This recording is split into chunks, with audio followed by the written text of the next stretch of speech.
안녕하세요. 역사 돋보기입니다. 역사는 관점이나 시선의 차이를 두면 같은 사건이라도 완전히 다르게 해석되기 때문에 참 재미있는 것 같습니다.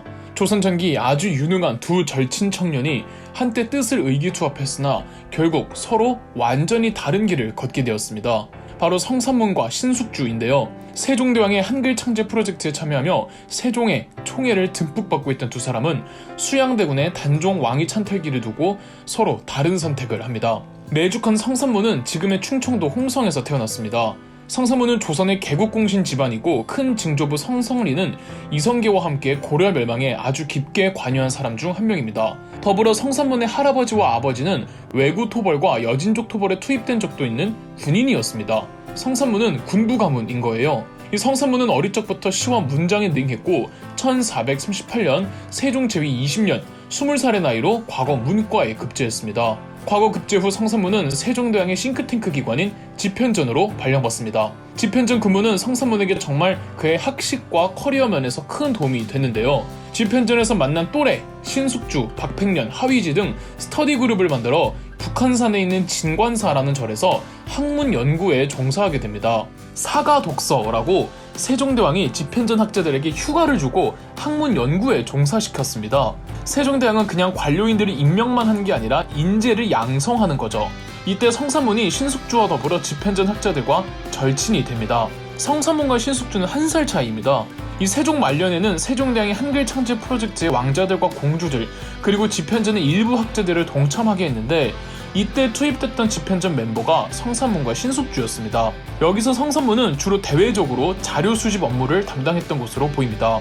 언어의 소리와 발음을 연구하는 학문을 음운학이라고 하는데 성삼문은 이 음운학 서적들을 인맥을 총동원해 미친듯이 구해냈고 중국 명나라에서 음운학에 통달했다고 알려진 황찬을 일부러 찾아가 13번이나 음운학 공부도 하고 자료도 가져왔다고 합니다. 심지어 당시 황찬이 유배 중이었는데도 어떻게든 성삼문이 찾아갔던 겁니다. 집현전 학자들이 한글 창제에 그렇게까지 지대한 공을 기여한 건 아니라고 하시는 분들도 있습니다. 이 학자들이 직접적으로 글자를 창제하지는 않았지만 그들의 노력이 결코 가벼운 건 절대 아니었습니다. 훈민정음 완성과 반포에 있어서 없어서는 안 될 각자의 역할을 했던 거죠. 세종대왕은 이 젊은 집현전 학자들을 굉장히 총애했고 한참 어린 그들의 의견도 소중히 귀담아 들으며 정치 사안에 대해서 자문하고 함께 고민했습니다. 훈민정음 반포 후 성삼문은 여러 중요 관직들을 역임하는데 주로 학술적인 파트, 나중엔 세종대왕이 그렇게 좋아했다는 경연을 주관하는 경연관도 하고 집현전 부제학, 즉 집현전 넘버 2도 됐다가 점점 국왕비서실에서 주로 많이 일을 했습니다.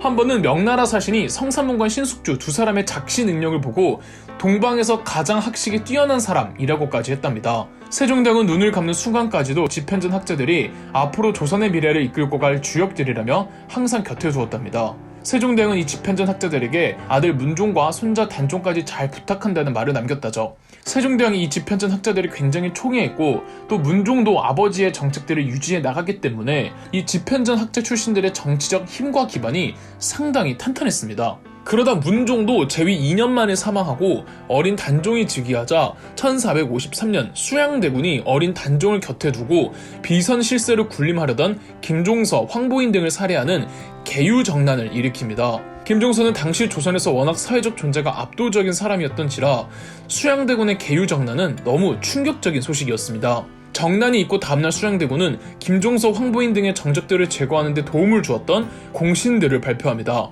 물론 실제로 도왔다 안 도왔다는 아닙니다. 공신이라는 명예직도 좀 주고 재산과 노비도 주면서 앞으로 자기 편이 되어달라는 회유책의 일종이었죠. 자, 그런데 이 중엔 성삼문도 있었습니다. 아까 말씀드린 대로 집현전 학자들의 정치 기반이 워낙 탄탄했기 때문에 이들을 포섭할 필요가 있었습니다. 성삼문은 계유정난 이후 관직 승진도 엄청 합니다. 그렇다고 성삼문이 처음부터 수양대군을 맹비난했느냐 하면 그건 애매합니다. 수양대군이 김종서 등을 죽인 직후 성삼문은 자신이 3등 공신에 책봉된 것에 대해 불만을 품은 언급을 했고 수양대군의 정적이었던 수양대군의 친동생 안평대군을 김종서와 묶어 처벌하라고 먼저 아른 사람도 성삼문이었습니다. 그러면서도 성삼문은 책봉된 공신들의 연회 자리에는 불참하는 등 불쾌해하는 모습을 언뜻 비추었답니다. 성삼문이 왜 그런 행보를 보였는지에 대해서는 설만 분분합니다. 성산문도 신숙주처럼 수양대군이 김종서 등을 제거한 것에 대해선 찬성을 했으나 왕의 찬탈에 대해서는 반대하며 멀어졌다는 설이 있고, 성산문이 일부러 수양대군의 편인 척 보이려고 연기를 했다는 설도 있습니다. 혹은 아직까지 성산문이 입장을 제대로 마음먹지 못했다는 설도 있죠.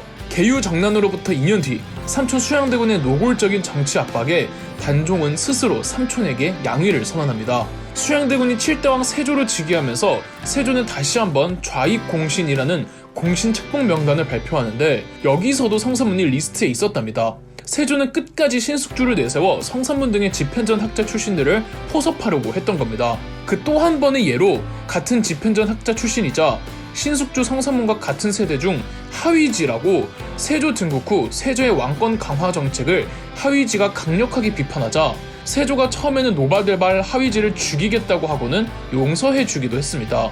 그렇게 또 세조 정권이 한 2년 정도 흐른 후 1456년 결국 사단이 터집니다.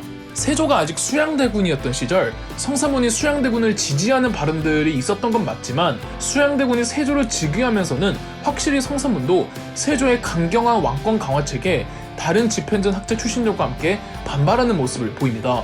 세조의 왕권 강화는 집현전과 재상들을 우대했던 세종대왕의 정치 이념과는 거리가 너무 멀었고, 오히려 신하들을 찍어내려 국왕의 채쓸말 정도로 격화시키려고 했던 태종 이방원의 정치 이념과 가까웠기 때문이었죠. 아마 세조의 이런 정치 이념으로 인해 성산문은 단종을 포기시켜야겠다고 결심했는지도 모릅니다.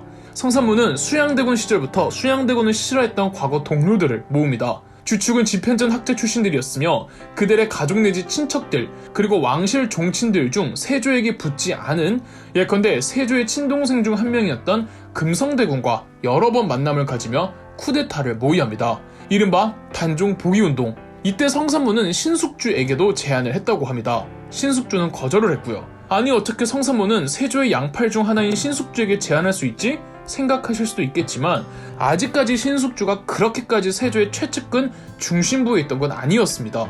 그저 신숙주가 세조를 지지하고 있기는 했죠. 성산문도 한때 수양대군의 정난을 그렇게까지 대놓고 깐 사람도 아닌 입장에서 신숙주에게 충분히 제안을 할 수도 있었겠죠. 이 단종 복위 운동을 준비하는 그들의 계획은 꽤 구체적이었습니다. 1456년 6월경 명나라 사신들이 조선을 방문해 세조와 연회 자리를 갖기로 했는데, 이때 성산문의 아버지 성승이 국왕 경호 임무를 맡게 된 겁니다. 경호 병력을 데리고 연회 자리에서 세조와 세조의 세자를 죽이고는 이 명나라 사신들에게 상황을 설명한 뒤 금성대군이 군대를 이끌고 한양을 점거할 계획이었죠. 이때 신숙주 처우를 두고 성산문은 이렇게 이야기를 했다고 합니다. 비록 신숙주는 나의 평생 벗이기는 하나 죄가 무거우니 죽이지 않을 수가 없다. 그런데 이게 웬걸, 한명회가 벼랑간 세조에게 연회 자리에서 경호 병력을 빼자고 합니다. 성산문은 경호 병력을 반드시 넣자고 강력히 주장했는데, 세조는 한명회의 의견에 따라 경호 병력을 빼기로 하죠. 야사에 의하면 원래 예정대로 경호 병력을 이끈 채 세조를 담그는 임무를 맡은 원로 무장 세력들은 그냥 이대로 바로 치자고 했지만, 성산문, 박팽년 등이 그냥 거사를 다음으로 미루자고 했다고 합니다. 다음으로 미루는 건 좋지만 언제 어떻게 무슨 계획으로 수정할 것인지에 대한 구체적인 논의가 없었고, 시간이 지나면 오히려 쿠데타에 회의적인 사람이 나올 수밖에 없는 겁니다. 쿠데타 멤버 중 겁을 먹은 김질이 세조의 측근이었던 정창손에게 다 말을 했고, 정창손이 그대로 세조에게 고해 바칩니다. 세조는 사건 가담자들을 모조리 체포했고, 체포된 이들은 사실을 인정합니다. 성산문은 모진 고분을 받으면서도 세조를 향해 전하라고 부르지 않고 나으리라고만 칭했다고 하며, 성산문의 기계와 절개를 찬양하는데, 고문장에선 어땠을진 몰라도 이전까지 성산문이 진짜로 세조한테 전하라고 안 했으면은 세조가 가만히 있었겠습니까? 진짜로 전하라고 안 부르고 대군 나으리라고만 했다고 해도 그냥 국문장에서만 그랬을 겁니다.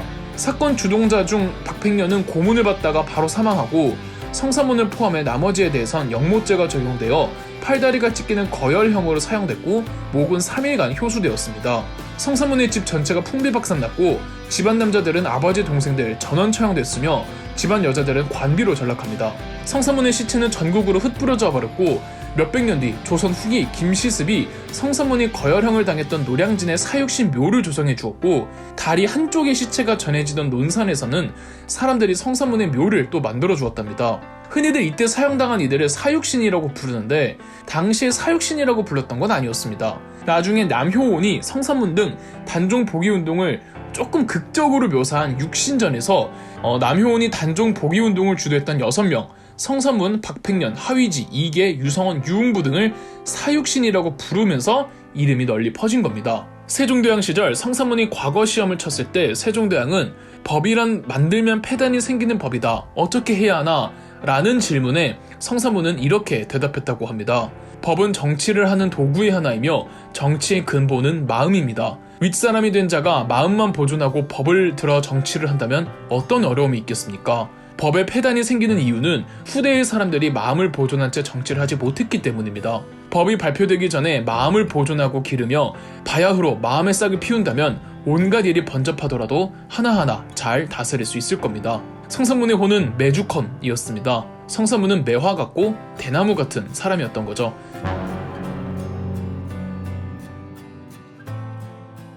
조선 전기 아주 유능한 두 절친 청년이 한때 뜻을 의기투합했으나 결국 서로 완전히 다른 길을 걷게 되었습니다. 바로 성삼문과 신숙주인데요. 세종대왕의 한글 창제 프로젝트에 참여하며 세종의 총애를 듬뿍 받고 있던 두 사람은 수양대군의 단종 왕위 찬탈기를 두고 서로 다른 선택을 합니다. 신숙주는 고령 신씨 집안의 전남 나주 고향으로 증조부 신덕린이 고려 말 조선 건국에 반대하던 온건 신진사대부 중 한 명이었습니다. 결국 이성계가 왕으로 추대됐고 이성계는 신덕린을 중용하려고 하지만 신덕린은 벼슬을 거절하며 낙향했고 신덕린의 아들이자 신숙주의 할아버지 신포시 또한 관직을 한사코 거절했으나 신숙주의 아버지 신장은 정계에 진출하고자 하는 사회 진출 욕심이 꽤 있어서 아버지를 설득해 관직 생활을 시작합니다. 조선 개국 공신 집안이었던 성삼문 집안과 벌써 집안부터 상반되죠. 정작 조선 개국 집안이었던 성삼문은 지조와 절개의 상징이, 고려를 지키려고 했던 집안의 신숙주는 변절의 상징이 되어버렸지만요. 1439년 세종 21년째에 신숙주도 20대 초반의 나이로 과거에 급제하여 관직 생활을 시작합니다. 성삼문과 1년 차이였죠. 신숙주 역시 성삼문처럼 과거에 급제한 후에는 세종대왕의 싱크탱크 기관인 집현전으로 발령을 받습니다. 그곳에서 성삼문, 박팽령 등과 함께 같이 일도 하고 같이 공부도 하고 같이 연구도 하며 그 세대 집현전 학자들끼리 엄청난 벗이 되었고 그중 가장 친한 사람이 성삼문이었습니다. 사가독서라고 세종대왕은 집현전 젊은 학자들에게 휴가를 주고는 특정 주제에 대해 깊이 있게 연구하게 하는 정책이 있었는데 이러면서 집현전 학자들끼리 절친이 되었던 겁니다. 당시 집현전 학자들 전부 내노라 하는 천재들이고 공부 광이었는데 그 중에서도 유독 신숙주의 독서열이 튀었다고 합니다. 장서각이라고 왕실 도서관이 있었는데 신숙주는 이 장서각에 들어가면은 나오는 일이 없었다고 하죠. 장서각에서 너무 열심히 책 읽고 공부하다가 깜빡 신숙주가 잠에 들었는데 새벽에 산책을 하던 세종대왕이 엎드려 자고 있던 신숙주가 워낙 기특해 옷을 벗어주었다는 일화도 전해지죠. 물론 어디까지나 전해지는 에피소드에 불과하답니다. 이 이야기 자체는 하나의 에피소드이지만 세종대왕이 신숙주의 능력과 역량을 믿어 의심치 않고 총애한 건 사실입니다. 신숙주가 제대로 각광을 받은 건 외교 분야였습니다. 1442년과 433년에는 20대의 나이로 조선과 일본 사이의 무역 조항을 정하는 개해 약조를 체결하였으며 일본에 가서도 일본 학자들이 신숙주의 문장 능력과 사회를 분석하는 통찰력에 다들 놀랐다고 하죠.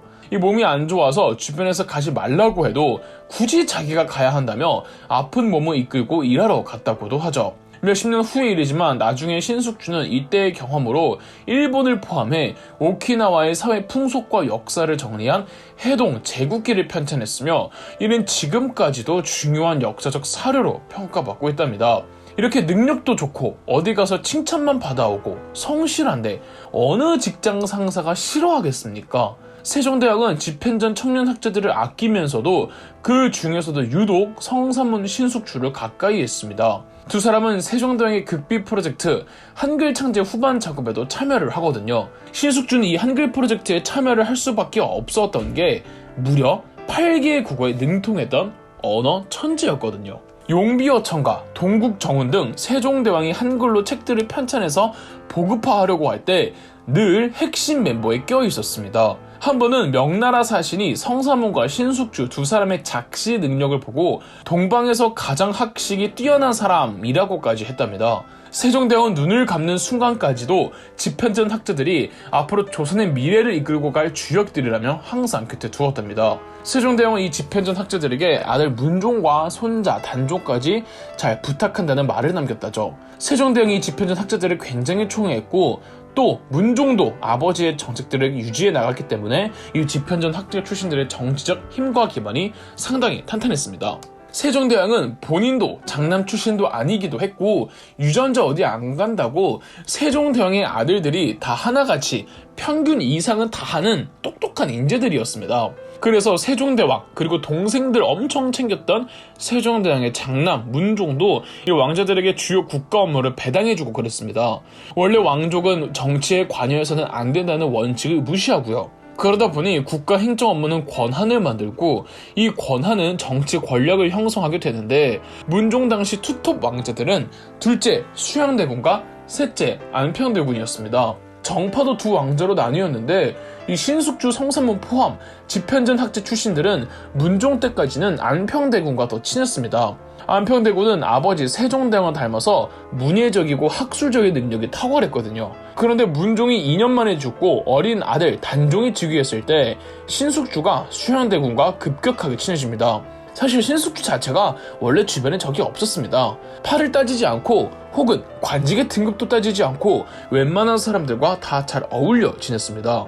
안평대군과 친했다고 수양대군은 싫어하거나 그러지 않았다는 거죠. 그리고 김종서, 황보인 등 조정 원로 재상들은 안평대군을 지지하면서 수양대군파 사람들이 다 입지가 약했는데 그래도 신숙주는 그들과 서스럼 없이 잘 지냈습니다. 1452년 단종이 즉위하고 수양대군이 자처해서 명나라 사신으로 갔다 오겠다고 했을 때 수양대군이 신숙주도 같이 동행하게 해달라고 했다고 하고 이 명나라로 가서 수양대군과 신숙주의 사이가 확 가까워진 듯합니다. 둘 다 애주가이기도 했고요. 명나라 갔다 와서 한 1년 정도 있다가 수양대군이 김종서, 황보인 등 원로 재상들을 제거하는 개유정난을 일으킵니다. 이 개유정난 이후 수양대군은 정난 공신들을 발표하는데 신숙주는 1등 공신이 아니라 2등 공신으로 책봉되어 있었습니다. 성사문은 3등 공신이었고요. 이로 말미암아 개유정난 자체에는 신숙주가 강력하게 개입하지 않았던 것으로 추정이 됩니다. 정치적 지지 세력이 부족했던 수양대군은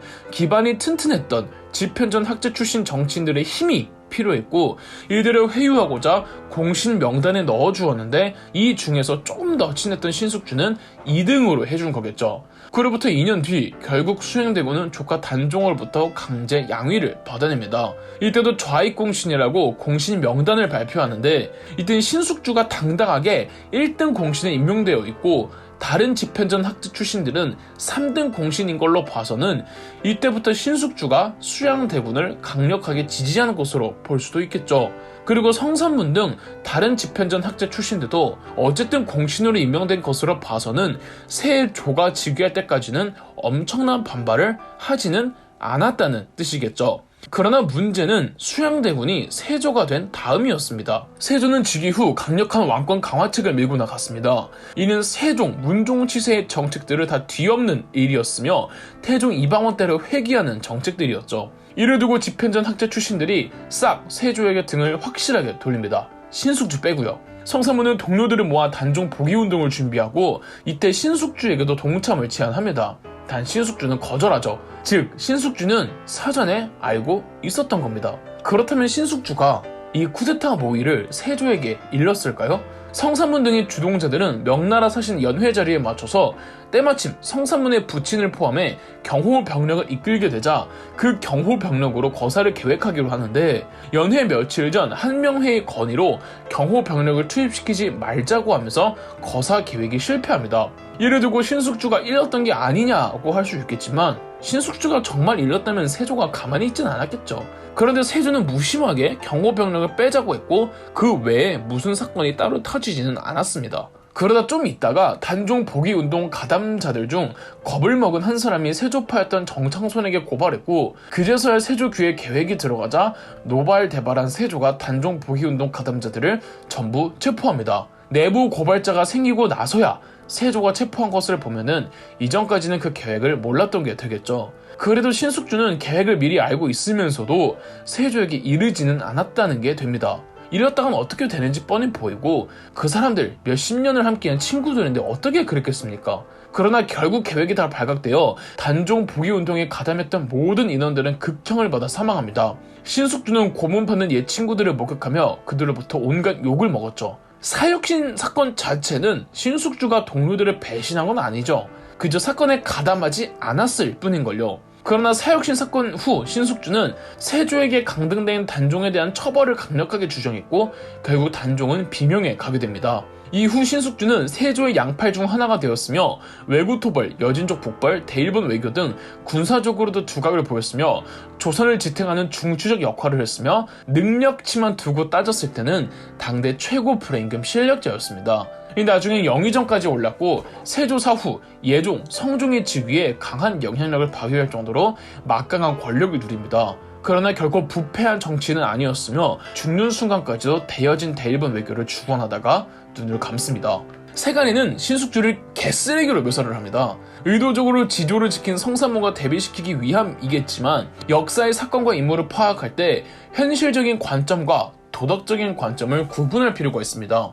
일단 신숙주는 개인적으로 안팡대군과 친분이 있을지언정 정치적으로는 처음부터 수양대군을 지지했기에 변절이라고 볼 수는 없습니다. 물론 부도덕한 수양대군을 지지하고 나중엔 어린 단종을 죽이려고 주장한 모습은 변명의 여지 없이 도덕적으로 깔 수밖에 없겠죠.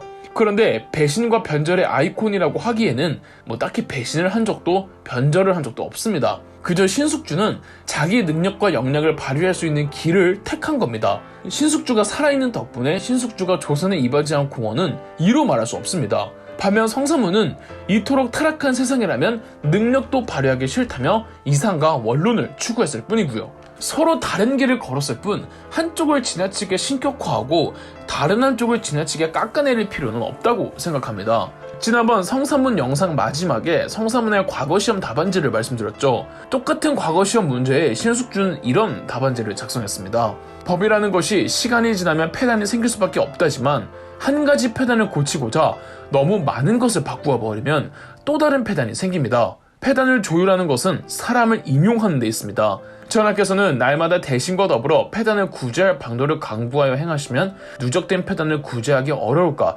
근심하실 필요가 없을 것입니다. 한쪽은 법을 시행하는 취지와 그 선한 의도를 살려야 한다고, 다른 한쪽은 그것을 운용하는 사람들의 능력을 발휘시켜야 한다는 답안입니다. 여러분은 어떤 생각이신가요? 그럼 역사 돋보기였습니다. 영상 재미있으셨다면 구독과 좋아요, 알림 설정까지 해주시면 감사드리겠습니다.